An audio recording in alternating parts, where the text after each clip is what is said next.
आज उदयपुर वाटी के सामुदायिक केंद्र में आशा सहयोगिनियों द्वारा धरना प्रदर्शन किया जा रहा है। आइए इनसे बात करते हैं, इनकी क्या क्या प्रमुख मांगे हैं। जी, आपका नाम? मेरा नाम मीना देवी आशा सहयोगिनी है उदयपुर वाटी में। आपकी क्या क्या मांगे हैं, किन मांगों को लेकर आप प्रदर्शन कर रही हैं? हमारी मांगे ये है, हमें सरकारी कर्मचारी का दर्जा दिया जाए, हमारे को न्यूनतम मजदूरी दी जाए 23,500 रुपया है जो सरकारी, और हमें 2700 रुपये दिए जा रहे हैं। 2700 रुपये में हमारा भरण पोषण नहीं हो रहा है, न तो हमारा घर खर्चा चल रहा है। और जो ममता भूपेश सिंह हैं, जो हमारे अधिकारी हैं, तो हमें बोल रहे हैं कि हम आशाओं को जानते ही नहीं। अगर हमें आशाओं को जानते नहीं तो क्यों बार बार हमें डराया धमकाया जा रहा है, क्यों हमारे ऊपर नोटिस निकाले जा रहे हैं। और 2700 रुपये में अगर सरकार काम चलाकर दिखाती है, कोई अधिकारी काम चलाता है तो आपका चलाकर दिखाओ। 2700 रुपये तो उन लोगों की गाड़ी किराया है, वो मतलब बैठकर खर्चा कर देते हैं 2700 रुपये, और हमें 2700 रुपये तो पर मंथ दिए जाते हैं। और उस 2700 रुपये में हमें इतना पाबंद कर रखा है कि एक 50,000 के कर्मचारी को पाबंद नहीं किया जाता, उसको काम नहीं दिया जाता।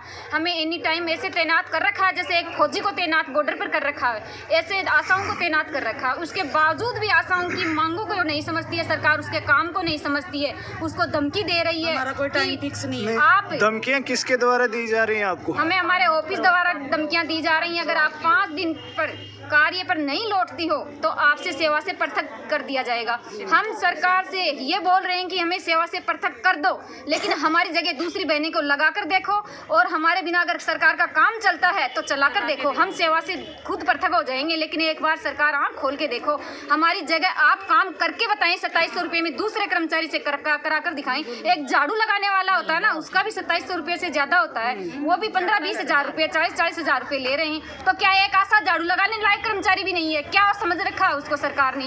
क्या वो पोछा पारी करने लायक भी नहीं है क्या? काम की टाइम पर कोरोना का समय चला, सब लोग घरों में छुप छुप कर सो रहे थे, और एक आशा बहन ऐसी थी, उनके पास ग्लव्स नहीं थे, उनके पास सैनिटाइज नहीं थे, उसके पास मास्क नहीं थे, उसके बावजूद भी वो घर जा कर सर्वे कर रही थी, सेवा बराबर दे रही थी। सब अपनी जान लगाकर, बड़े बड़े अधिकारी डॉक्टर लोग भी अपनी जान लगाकर छुपे रहे थे, उनने पूरे प्लास्टिक में पैक हो रहे थे। लेकिन एक आशा बहन थी, वो धूप में छांव में कोई भी समय नहीं देखती, दिन रात वो मेहनत करके सभी लोगों की जान बचाई। और आज सरकार उसको भूल गई। आज सरकार कहती है हम आशाओं को जानते ही नहीं है। क्यों ऐसा क्यों कहा जा रहा है? ऐसा काम क्यों करा जा रहा है? लेके मरण तक, जब बच्चा जन्मता है, माँ के पेट में गर्भ में आता है, जब से लेकर उसका मरण होता है, तब तक एक आशा सहयोगिनी निभाती है उसका पूरा कार्य का रिकॉर्ड।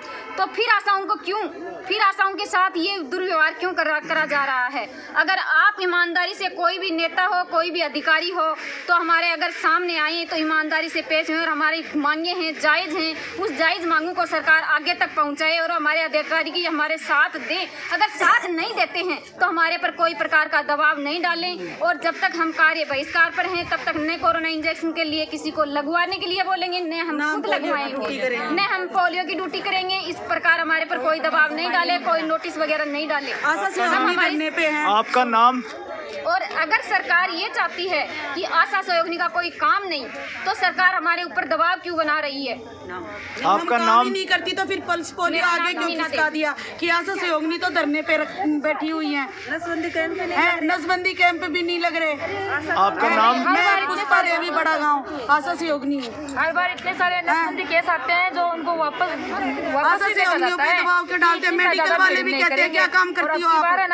2700 रुपये में एक अधिकारी करके देखो काम। और एनएम और कार्यकर्ता की अब कैसे नींद उड़ रही है। वो कहती है कि आशा सहयोगिनी काम ही नहीं करती। एलएस बोलती है थे करो ही के हो, बोलो ये तो फोकट का लियो हो। अब मैं धरना पर बैठ गई, अब दे देगी वो माने 2700 रुपया।